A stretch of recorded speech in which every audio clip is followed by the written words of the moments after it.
জেলা থেকে ক্রমশ ফিকে হচ্ছে পান চাষ। বাজারে পানের চাহিদা রয়েছে, কিন্তু জেলায় উৎপাদিত পান বিদেশি বাজারের চাহিদা কম। এর কারণ জেলায় উৎপাদিত পান পাতায় স্যালমোনেলা জীবাণু ও পোকামাকড়ের আক্রমণ। এই সমস্যা কিভাবে সৃষ্টি হয়, এর প্রতিকার বিষয়ে আলোচনা, যার মাধ্যমে লাভের মুখ দেখবে কৃষক। পশ্চিমবঙ্গের বেশ কিছু জেলা বর্তমান সময় পান কৃষকদের লাভের মুখ দেখালেও হাওড়া জেলার কৃষকরা ক্রমশ পান চাষ থেকে সরে দাঁড়াচ্ছেন লাভ না পেয়ে। হাওড়া জেলায় আমাদের দপ্তরের যে হিসেব অনুযায়ী যে পুরনো যে তথ্য আছে আমাদের কাছে, তাতে হাওড়া জেলায় প্রায় 50,000-এর বেশি পান বরজ ছিল।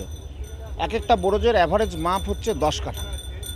আজকের দিনে দাঁড়িয়ে আমাদের কাছে যা হিসেব আছে তাতে হাওড়া জেলায় 35 থেকে 36,000 বরজ আছে। তার মানে একটা কমেছে সংখ্যাটা।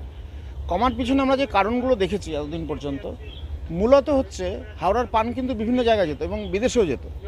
বিদেশে যাওয়ার ক্ষেত্রে প্রধান সমস্যা হচ্ছে স্যালমোনেলা নামে একটা জীবাণু সংক্রমণ। সেটা মূলত জল থেকে এসছে। তা ইউরোপের বিভিন্ন দেশ আছে যারা স্যালমোনেলা যদি আপনার পানে থাকে, একবার যদি তারা পেয়ে যায় তার চিহ্ন, তারপরে আর নেবে না সেই পানটা। একসময় গ্রামীণ হাওড়া পান চাষের জন্য বিখ্যাত। তখন প্রায় 50 থেকে 55,000 পান বরজ ছিল।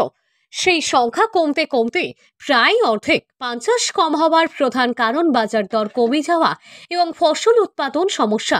এ বিষয়ে উদ্যান পালন বিশেষজ্ঞ জানান, তো স্যালমোনেলা আসে কোথা থেকে? সংক্রামিত জল থেকে। পান বরজ থেকে তোলার পরে বা সেচের জন্য যে জলটা ব্যবহার করা হয়, বদ্ধ জল, সেই জলে যদি জীবাণু থাকে বা পান ধোয়ার সময় যখন প্যাকেট করা হচ্ছে তখন যদি জীবাণু সংক্রমিত জল ব্যবহার করা হয়, তাহলে কিন্তু স্যালমোনেলা আসে। আমরা চাষিবাদের ট্রেনিং দিচ্ছি যেন কীভাবে পরিশ্রুত জল দিয়ে পানটাকে চাষ করতে হবে এবং সেই পানটাকে বিদেশে পাঠানো বা ভালো দামি বাজারে পাঠানোর জন্য করতে হবে। তাহলে স্যালমোনেলা ইনফেকশন কমলে অবশ্যই আবার আগামী দিনে হাওড়ার পানের ডিমান্ড হবে, চাষিরা তার চাষের এলাকা বাড়াবে। সালমোনেলা জীবাণু মূলত জল থেকে পান পাতায় আসে।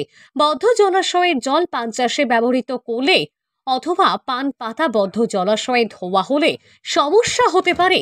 হাওড়া জেলার পান দেশের বিভিন্ন বিদেশে রপ্তানি, কিন্তু বিদেশের বাজারে পান পাতায় সালমোনেলার নমুনা পাওয়া গেলে হাওড়ায় উৎপাদিত পান বিদেশে যাওয়া বন্ধ হয়। এ বিষয়ে বিস্তারিত জানাচ্ছেন জেলা উদ্যান পালন বিভাগের বিশেষজ্ঞ ডক্টর রাহুল চক্রবর্তী।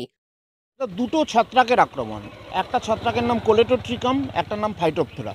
চাষি ভাইরা অনেক সময় বুঝতেই পারেন না যে কোন ছত্রাকটার আক্রমণ হয়েছে, কারণ দুটোর সিমটম, পানের পাতা যে দাগটা হয় তার মধ্যে মিল আছে, একই ধরনের। এবং ওনারা খুব তাড়াতাড়ি পরামর্শ গ্রহণ করার জন্য আশেপাশে কোনো সার কীটনাশকের দোকানে যান, তারা যেটা বলেন সেটা স্প্রে করে দেন। এবার তার ফলে ওনারা সাথে সাথে তার রেমেডি বা তার সুরাহা পান না। তা আমরা এটা বোঝানোর চেষ্টা করছি যে কী করে বুঝবো। কোলেটোট্রিকামের স্পট যদি হয়, তাহলে পাতার মাঝখানে যে কালো দাগটা হবে তার চারিদিকে একটা হলুদ আভা থাকবে।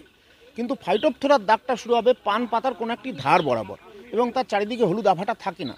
এটা কিন্তু দেখলে বোঝা যায়। কোনো টেকনিক্যাল পার্সন যারা এই চাষ সম্বন্ধে জানেন তারা দেখলে বুঝতে পারবেন এবং তার জন্য সঠিক ওষুধটাই দিতে হবে পড়ার জন্য। সেই প্রবলেমগুলোই আমরা সুরাহা করার চেষ্টা করছি। এছাড়াও পান পাতায় কোলেটোট্রিকাম এবং ফাইটোপথেরা ছত্রাকের কারণে পাতা দাগ বা পচে যাওয়ার সমস্যা তৈরি করতে পারে। হাওড়া থেকে রাকেশ মাইতির রিপোর্ট, লোকাল 18 বাংলা।